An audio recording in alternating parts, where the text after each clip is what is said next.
Comment harmoniser les systèmes d'information des universités publiques de l'espace UEMOA, Union économique monétaire ouest-africaine?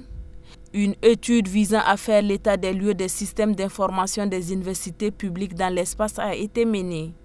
Ce vendredi 11 avril, l'heure est à la validation du dit document.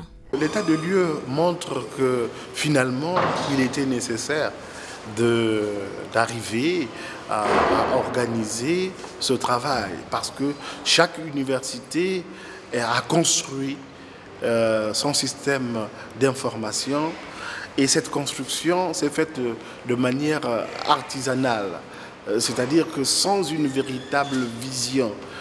Elle s'est faite juste pour répondre à un besoin qui se présentait, mais sans perspective ni prospective.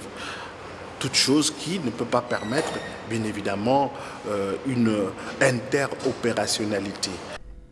Pendant 2 jours, les participants vont apporter leur contribution à la réduction de la facture numérique, tout en vulgarisant les pratiques intelligentes des outils de l'information et de la communication dans les universités de l'espace UEMOA. En termes de décision, nous attendions que vraiment il y ait une véritable ébauche d'un système d'information harmonisé qui nous permettrait d'avoir des informations ajustées, qui nous permettraient d'établir des statistiques, qui permettraient, favoriserait donc la mobilité puisque un climat de confiance devrait découler de la mise en place de cet outil et qui va faciliter bien sûr l'intégration.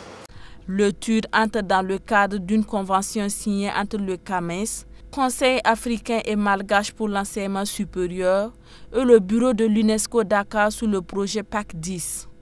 Un projet qui vise à promouvoir l'outil informatique dans les universités de l'espace UEMOA pour appuyer l'enseignement, notamment le programme LMD, licence master doctorat. Le document à valider est le fruit des recherches de 2 experts du groupe CERCO. Volontaire